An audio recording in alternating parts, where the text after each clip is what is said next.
My father pushed me down the stairs and said, "Get rid of that child." Enjoy my new story. On September 19th, my father grabbed me by both shoulders at the top of the staircase in our family home on Prospect Avenue in Bethlehem, Pennsylvania. My 4-month-old daughter Rosie was in my arms. He shoved me backward because I refused to hand my baby over to my older brother, like she was a piece of furniture someone could borrow and never give back. I caught the railing with one hand.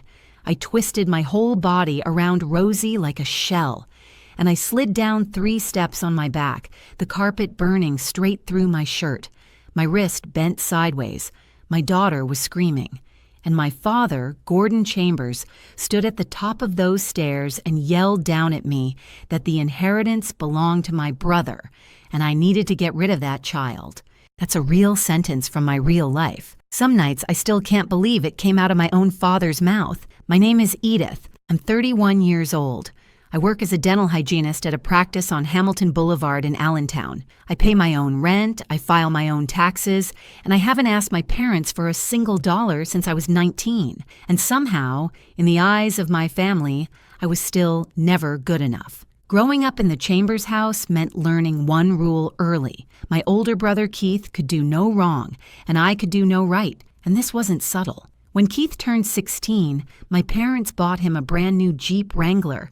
Cherry red, right off the lot, big bow on the hood like a car commercial. When I turned 16, I got Keith's old mountain bike, the one with the bent front wheel that pulled to the left so hard you'd think it was trying to escape the family, too. I rode that crooked bike to my first job at a frozen yogurt shop on Wyandotte Street and told myself it built character. Keith went to Penn State. My parents covered every cent, $61,000 over 4 years. I went to Northampton Community College and took out $31,000 in student loans that I'm still paying off. When I asked my father why the difference, he looked me right in the eye at the Sunday dinner table and said Keith had more potential.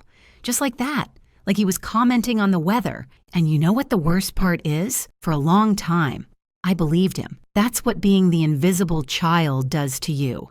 You don't realize you're invisible until somebody finally sees you. That somebody was Troy Weston, my husband. We met at a friend's barbecue in Easton when I was 26. Troy's a diesel mechanic at a trucking depot. Hands like sandpaper, heart like butter. The first time he came to meet my parents, he wore a pressed button-down and brought my mother a bouquet of tulips he'd picked up at the Wawa on Sullivan Trail. My mother, Phyllis, looked at him like he'd tracked engine grease across her immortal soul. My father shook his hand the way you'd shake hands with someone trying to sell you a driveway you already have. In my family, Troy committed 2 unforgivable sins. He wasn't wealthy, and he treated me like I mattered. Both were apparently offensive. We got married at the courthouse in Easton. Small ceremony, 12 people, best day of my life. And last May, our daughter Rosie was born at St. Luke's Hospital. 7 pounds, 4 ounces, full head of dark hair, and a set of lungs that could rattle the windows in the maternity ward. She was perfect. She is perfect. My parents barely acknowledged her existence. Phyllis sent a text that said, "Congrats," with a period at the end. Not even an exclamation point. My father didn't call at all. Keith, who was living in my parents' basement at the time because his wife Janelle had left him 5 months earlier, sent a single thumbs-up emoji.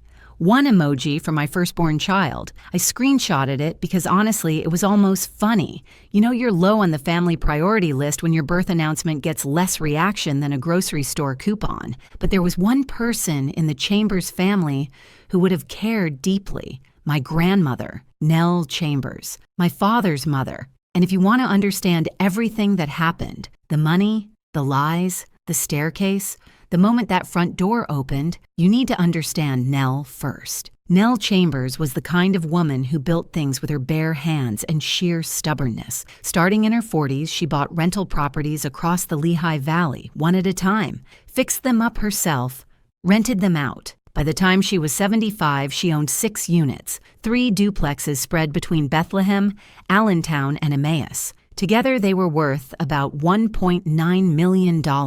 She wasn't flashy about it.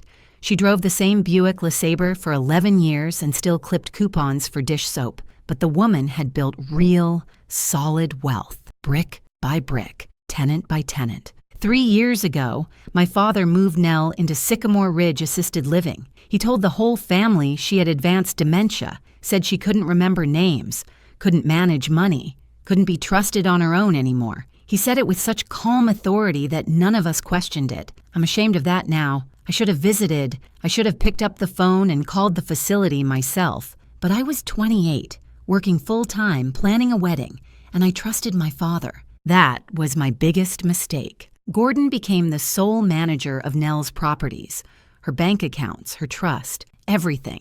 He became the gatekeeper between my grandmother and the outside world, and for 3 years, that's exactly how he wanted it. Then, in the middle of August, my father called a family meeting at the Prospect Avenue house. He said it was about grandmother Nell's estate. He said it was important, and everyone needed to be there. What he didn't say was that by the end of that conversation, he would ask me to do something so outrageous, so completely unhinged, that I would realize my parents didn't just prefer my brother over me. They were willing to sacrifice my child for him. Before we continue, please hit subscribe and tell me in the comments where you're watching from and what time it is right now.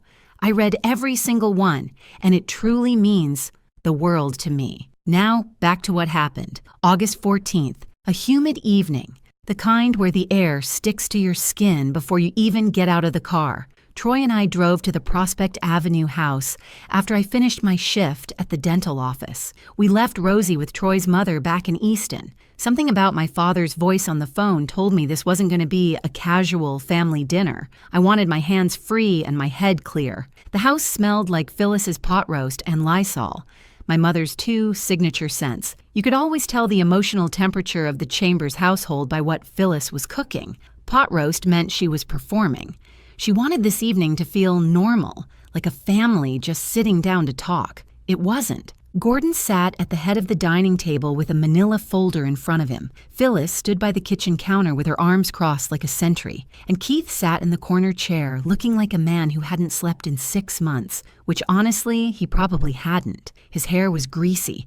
His shirt had a stain on the collar. This was a 35-year-old man who had been reduced to a ghost of himself by his own choices, and he still couldn't see it. My father opened the manila folder and laid it all out. He said Grandmother Nell's trust contained a specific clause. The grandchild, who was the primary caregiver of a minor child, would receive the family home on Prospect Avenue, valued at $380,000, plus 70% of the entire property portfolio.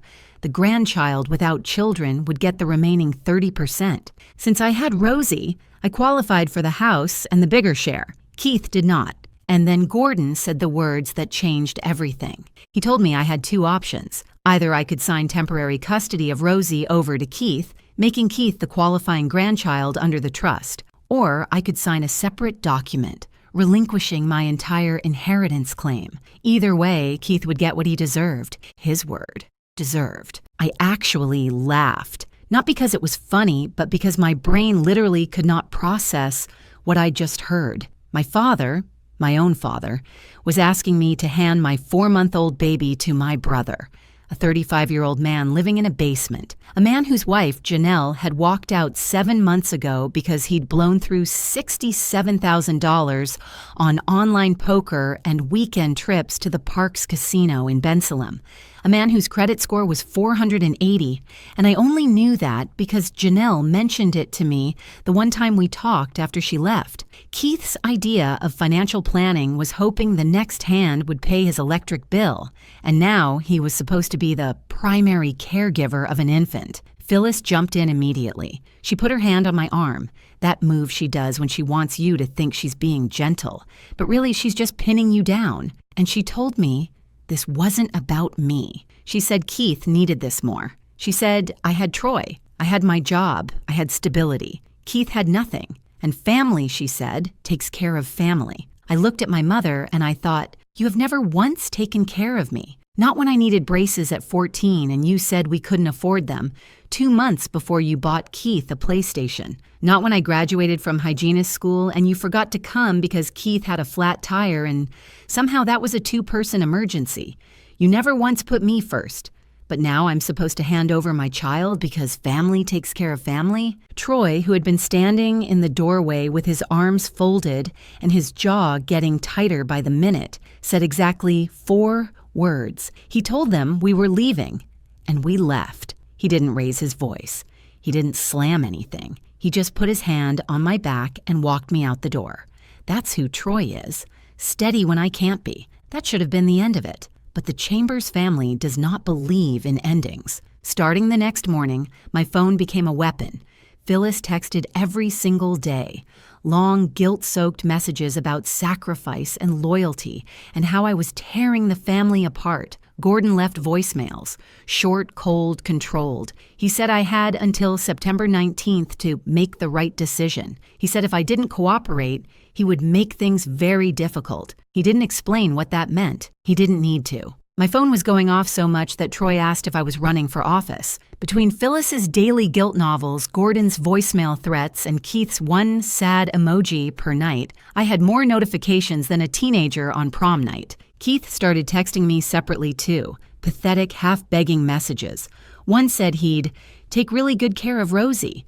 Another said he just needed the inheritance to get back on his feet, like a baby was a ladder rung, like my daughter was a tool for his recovery. But here's what really started eating at me. I drove past the Prospect Avenue house one afternoon that week, and something caught my eye. My father, a facilities coordinator at a community college in the Lehigh Valley, probably pulling in $62,000 a year, was standing in the driveway next to a brand new Ford F-150 Lariat. That truck runs about $58,000. And through the front window, I noticed the kitchen had new countertops. Looked like quartz. Definitely not the old cracked Formica I grew up eating cereal on. Where was that money coming from? I put that question in a box in the back of my mind. It would matter later, a lot more than I knew. Troy wanted to drive over and confront Gordon himself. I stopped him. Not because I doubted Troy, but because I knew my father. If Troy lost his temper even once, Gordon would call the police, play the victim, file a complaint. My father wasn't stupid. He was calculating. And the only way to beat a calculator is with better math. That week, I pulled together every document with my name on it. Bank statements, insurance papers, our lease, Rosie's birth certificate, my marriage license. I bought a small fireproof lockbox at the Staples on Airport Road for $39.99, and I put copies of everything inside. I wish someone had told me to do that at 20 years old. You don't think you need a paper trail until the day you desperately do. I was ready to cut them all off, change my number, block every Chambers in my phone, and raise my daughter in peace. But then, on August 26th, I got a call from a woman named Patrice Okafor. She was a nurse at Sycamore Ridge Assisted Living, the place where my grandmother Nell had been locked away for 3 years. What Patrice told me made me realize the inheritance fight was only the surface. Underneath it was something much, much darker. Patrice Okafor had been at Sycamore Ridge for about 6 months. She was a registered nurse, spoke in a calm and careful voice, the kind of person who chooses every word before she says it. She told me she'd found my number on an old emergency contact form my grandmother had filled out years ago, before Gordon took over everything. She said she had concerns about my grandmother's care situation, specifically about the restrictions Gordon had placed on her. And then she said something that made me pull my car over to the shoulder of Hamilton Boulevard and just sit there with the engine running. She told me my grandmother did not have advanced dementia. I sat there for maybe 30 seconds, not breathing. 3 years. 3 years my family had told me Nell was gone, that she couldn't remember faces, couldn't follow conversations, couldn't function. And now a nurse was telling me that was a lie. Patrice explained that when she started at Sycamore Ridge in March, the staff briefed her on Nell's file. Dementia patient. Confused, prone to paranoid accusations about her family, standard protocol, limit stimulation, restrict visitors per the power of attorney holder's instructions, and redirect when she became agitated. But Patrice couldn't make that file match the woman she actually met. because Nell Chambers was running a Tuesday Scrabble tournament in the common room and winning almost every single week. She'd organized a Thursday book club with 9 regular members. She was halfway through a 700-page biography of Dolly Parton and had opinions about the stock market that were sharper than most financial advisors I've met. She told Patrice that anyone who didn't have at least a small index fund was, in her exact words, leaving money on the sidewalk. Gordon told the whole family his mother couldn't remember her own name. The very first thing Nell told Patrice the day they met was the exact balance of her savings account, down to the cent. This woman was sharper than a brand new pair of kitchen scissors, and my father had the whole world believing she'd lost her mind. Here's how Gordon did it, step by step, like a manual for erasing a person. First, he took Nell's cell phone, told the staff it was overstimulating her. Second, he filed power of attorney paperwork and listed himself as the sole authorized visitor. No one else could see her without his written permission. Third, and this is the part that makes my stomach turn every time I think about it, he told the nursing staff that Nell suffered from paranoid episodes as part of her dementia. So when Nell told the nurses that her son was stealing her money, they didn't investigate. They wrote it down as a symptom. They patted her hand and changed the subject. A woman telling the truth, and nobody believed her because her own son had labeled her crazy. Nell tried to get help. She asked staff members to make phone calls for her. She asked them to send letters, but she didn't have anyone's number memorized, because honestly, who does anymore? Everything had been in the phone Gordon took. She didn't know my new address either because I'd moved after marrying Troy. And when your POA holder has told the facility you're paranoid and delusional, your words stop meaning anything. You become a woman yelling into a soundproof room. For 3 years, Patrice was different because she walked in with fresh eyes. She hadn't been trained on Gordon's version of reality. She saw an 81-year-old woman running book clubs, cracking jokes about the cafeteria meatloaf and organizing game nights, and then she saw the chart that said severe cognitive decline.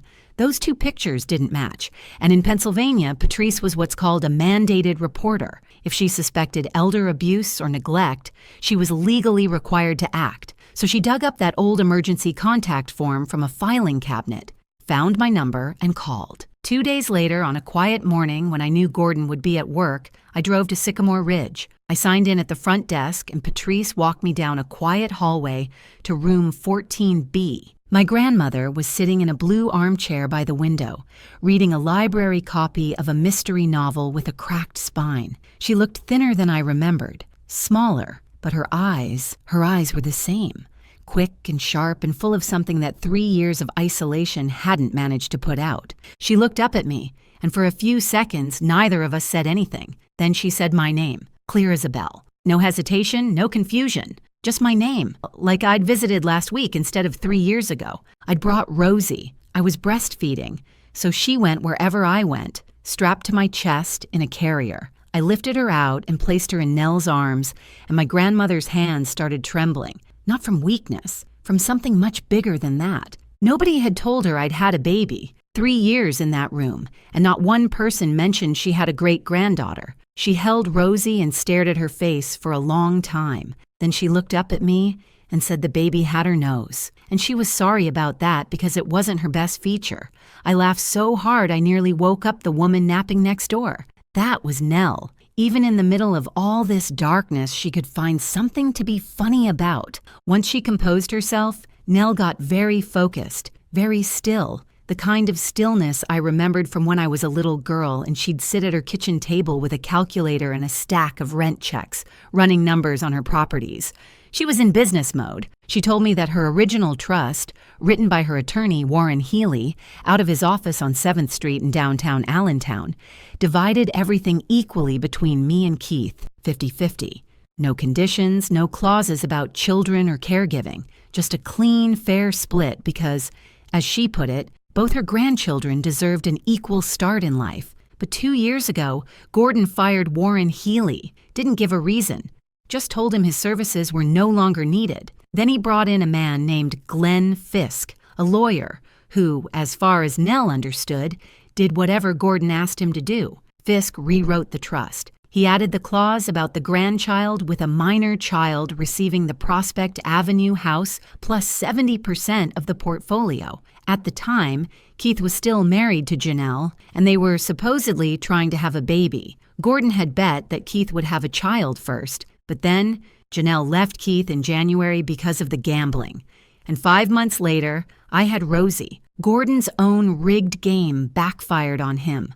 The clause he created to help Keith now helped me, and he couldn't undo it without admitting he'd committed fraud. So his only way out was to make me hand over my daughter or give up my share entirely. That explained the desperation. That explained the pressure. My father wasn't just greedy. He was trapped by his own lie. And the money, so that was worse. Nell told me that before Gordon took her phone, she'd already noticed the numbers didn't add up. Her 6 properties generated about $8,400 in combined monthly rent, but the deposits into her accounts were only around $3,200. Every single month, more than $5,000 just vanished. Over 3 years, that came to roughly $187,000. Gone. Into my father's pocket. My father wasn't just playing favorites. He was robbing his own mother blind while she sat in a room with no phone and no visitors, labeled too crazy for anyone to believe. If you have a parent or grandparent in a care facility, go visit them. Not on Christmas, not on their birthday. Go on a random Tuesday morning, sit with them. Ask how they really are. Because sometimes the person who's supposed to be protecting them is the one they need protection from. That night, I sat in my car in the Sycamore Ridge parking lot. Rosie was asleep in her car seat. My hands were shaking on the steering wheel, and I made a decision. I wasn't going to run. I wasn't going to change my number and hide. I was going to take my father apart, legally, quietly, and completely, and my 81-year-old grandmother, the woman my father tried to erase from the world. She already had a plan. She'd been sitting in that room for 3 years with nothing but time and fury. And believe me, Nell Chambers had thought this through far better than I ever could have. The first thing Nell told me during my second visit to Sycamore Ridge was that revenge is a dish best served with documentation. She said it with a completely straight face, sitting in that blue armchair, and I realized then that my grandmother hadn't just been sitting in that room for 3 years, feeling sorry for herself. She'd been thinking, cataloging, waiting for someone, anyone, to walk through that door and hand her the one thing she didn't have, a connection to the outside world. Now she had me, and that was all she needed. We had 3 weeks. Gordon had given me a deadline of September 19th, the date of the next family meeting where I was supposed to either sign custody of Rosie over to Keith or surrender my inheritance. Fine. We'd use every single day. The first call I made was to Warren Healy, Nell's original estate attorney. His office was on 7th Street in downtown Allentown, above a sandwich shop that smelled like roast beef and mustard, the kind of building where real work gets done by people who don't need marble floors to prove they're serious. Warren was in his late 60s, silver-haired, reading glasses on a chain, and when I sat across from his desk and explained what Gordon had done, the man's face went through about 6 emotions in 10 seconds. The last one was cold, focused anger. Warren told me he'd been suspicious when Gordon fired him 2 years ago. No explanation, no notice, just a letter saying his services were no longer required. He'd considered reaching out to Nell directly, but was told by Gordon that she had dementia and couldn't communicate, so he let it go. He said he'd regretted that decision every day since, and now he intended to correct it. He pulled Nell's original trust from his files. Everything was right there in black and white, 50-50, split between me and Keith. No conditions about children, no clause about caregiving. Clean and fair, exactly how Nell described it. Then I showed him the documents Gordon had given me at the August 14th meeting, the modified trust prepared by Glenn Fisk. Warren put them side by side and shook his head, like a mechanic looking at someone else's bad wiring job. The modifications were significant. Keith's share had been inflated to 70%, plus the Prospect Avenue house, all contingent on the primary caregiver of a minor child clause that Nell had never approved and never signed. Glenn Fisk had used Gordon's power of attorney to authorize the changes, which was only legal if Nell was truly incapacitated and the changes served her interests. Neither was true. Warren said one word, challengeable. Then he said another word, criminal. Step 2 was the money. This part took me 2 weekends, a laptop, and about 4 pots of coffee. Nell remembered her online banking login, because of course she did, and with Patrice's help accessing a computer at the facility, we pulled 3 years of deposit records. I also went to the Lehigh County Courthouse and pulled property tax records for all 6 rental units, which are public information. Then I cross-referenced the expected rental income against what was actually deposited into Nell's accounts. The gap was staggering. Nell's properties brought in roughly $8,400 per month in combined rent, but only about $3,200 was hitting her accounts. The remaining $5,200 per month was being diverted. I built a spreadsheet, month by month, property by property, and the total over 36 months came to approximately $187,400. That money had been flowing straight into Gordon's personal checking account, and from there, some of it went somewhere I didn't expect. But I'll get to that in a minute. Step 3 was the most important piece, proving Nell was competent, because Gordon's entire defense would be that his mother had dementia and he was acting in her best interests. We needed a doctor to blow that apart. Warren arranged for an independent geriatrician, Dr. Rana Salazar out of Lehigh Valley Hospital, to visit Nell at Sycamore Ridge. She conducted a full cognitive assessment, the Montreal Cognitive Assessment, a clock drawing test, memory recall exercises, the works. Nell scored in the normal range for her age group, mild, age-appropriate memory lapses, the kind where you walk into a room and forget why, which honestly I do at 31, so that's just being human. Dr. Salazar's written report stated in clear clinical language that Nell Chambers was fully competent to manage her own affairs and make her own decisions. The doctor also noted in a separate addendum that the conditions of Nell's isolation, no phone, restricted visitors, sole POA controlled by a family member, raised serious red flags consistent with elder abuse. That report was a grenade with the pin already pulled. We just needed to decide when to throw it. By the second week of September, Warren had assembled the full package: the original trust, the fraudulent modifications, the financial discrepancy spreadsheet, Dr. Salazar's cognitive assessment, a formal complaint to the Lehigh County District Attorney's Office for financial exploitation of an elderly adult under Pennsylvania Act 13, a petition to revoke Gordon's power of attorney, and a motion to restore the original trust terms. Everything was filed on September 15th, 4 days before the meeting. And here's the part that still gives me a strange, grim kind of satisfaction. On September 15th, when Warren walked that complaint into the DA's office, when those bank records hit a prosecutor's desk, when Nell's cognitive assessment was entered into the official record, my father was at home watching a baseball game. He had no idea. The walls of his life were already falling, and he was sitting in his recliner thinking he'd won. Pretending I was still considering his offer during those 3 weeks was the hardest performance of my life. I called Gordon on September 10th, let my voice tremble a little, and told him I was thinking about it, that I needed more time, but I understood his position. He was magnanimous on the phone, the way powerful people get when they think you're about to surrender. He told me to take a few more days. He told me he knew I'd do the right thing. I deserve an Oscar for that phone call, or at the very least, a gift card to Target. Troy and I prepared for September 19th together. It was his idea to have Nell and Warren nearby as a safety plan. He didn't trust Gordon, never had, and he wanted witnesses close. Nell and Warren would park on the next block in Warren's car.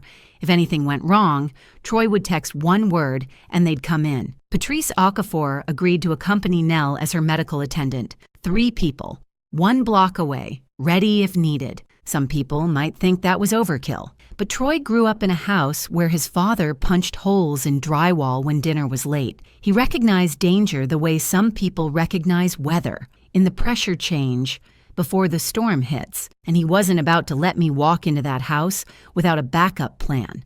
My savings account at that time had about $9,200 in it. Not a fortune, but enough to give me options. I'd been putting away $150 every paycheck since I was 24, even when it was tight, especially when it was tight. That little cushion meant I didn't have to say yes to anything out of desperation. If this story teaches you one thing, let it be that. A small savings account won't change your life overnight, but it might keep someone else from controlling it. The night before September 19th, I stood in Rosie's nursery at 2 a.m, watching her sleep. She was wearing a onesie with little strawberries on it. Her hands were curled into tiny fists, the way babies do, like she was ready to fight the world and she hadn't even opened her eyes yet. I whispered to her that tomorrow was going to be a hard day, but that everything I was doing was for her. Then I went to bed, set my alarm for 6, and didn't sleep a single minute. September 19th, a Friday, 6 p.m. The sky over Bethlehem was that bruised purple you get in early fall, the kind that makes everything look like a painting and nothing feel real. Troy drove. I sat in the passenger seat with Rosie in her car seat behind me. I was breastfeeding, so she went where I went. That was simply the math of new motherhood. Troy had suggested leaving her with his mother, but Rosie had been cluster feeding all week and wouldn't take a bottle. And honestly, part of me, the part I'm not proud of, still believed my parents might see their granddaughter and feel something human. That was the last grain of naive hope I had left. It wouldn't survive the night. We pulled onto Prospect Avenue at 5:50. The house looked the same as it always had. Beige vinyl siding, brown shutters. The hedges Phyllis kept trimmed to military precision. Gordon's new Ford F-150 sat in the driveway like a trophy. Troy parked at the curb and sent a text to Warren Healy. "We're here." Warren confirmed he, Nell, and Patrice were parked on Birch Street 1 block north, engine running. Inside, the house smelled like coffee and lemon cleaner. No pot roast this time. Phyllis wasn't performing anymore. She sat at the dining table with her hands folded, eyes down, the posture of a woman who knew exactly what was about to be asked and had already made peace with it. Gordon stood at the head of the table, manila folder open. Same folder from August 14th, but thicker now. More papers, more signatures, more lines for me to sign away my daughter or my inheritance. He'd printed custody transfer forms. I could see the Lehigh County Family Court header from across the room. Keith sat in the corner. He looked worse than last time, thinner. His knee was bouncing under the table so hard the coffee cups were trembling. He wouldn't look at me. You know that feeling when you look at someone and realize they're not angry at you, they're not scheming against you, they're just drowning, and they'll grab onto anything that floats, even if it means pulling you under? That's what Keith looked like. And I felt sorry for him for exactly 3 seconds, until I remembered what he was willing to let happen to my daughter for a check. Gordon didn't waste time.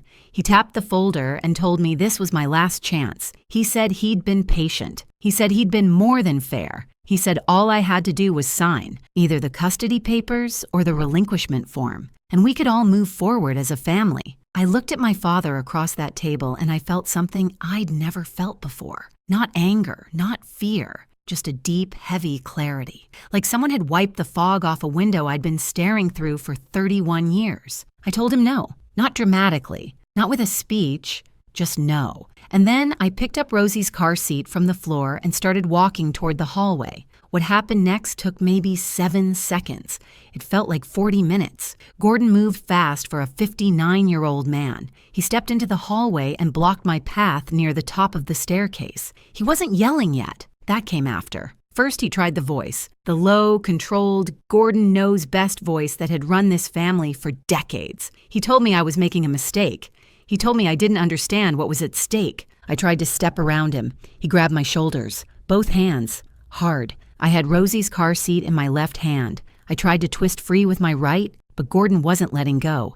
He was gripping me like I was something he owned. Like he'd been gripping this whole family his whole life and couldn't physically process someone pulling away. Then he shoved. I went backward. My heel caught the top step. My right hand shot out and grabbed the railing, and I twisted my body, pure instinct, pure motherhood, so that my back hit the stairs and Rosie's car seat stayed level against my chest. I slid down 3 steps. The carpet tore through my shirt and burned the skin off my lower back. My wrist bent sideways against the railing with a hot snap of pain that told me something had gone very wrong in there. Rosie was screaming, that newborn scream that sounds like the whole world is ending, because for her, in that moment, it was. And from the top of the stairs, my father looked down at me and screamed that the inheritance was Keith's and that I needed to get rid of that child. Phyllis stood in the dining room doorway. She didn't move. She didn't speak. She just stood there with her hand over her mouth, watching her husband shove her daughter down a staircase, and she did nothing. 31 years of nothing, perfectly consistent to the end. Troy came around the corner from the living room like a freight train. He put himself between me and the staircase, helped me up with one arm, checked Rosie with the other. She was crying but unharmed. The car seat had done its job, and my body had done the rest. My back was on fire, my right wrist was swelling fast. But my daughter was safe. That was the only calculation that mattered. Troy pulled out his phone. He typed one word and sent it to Warren Healy's number.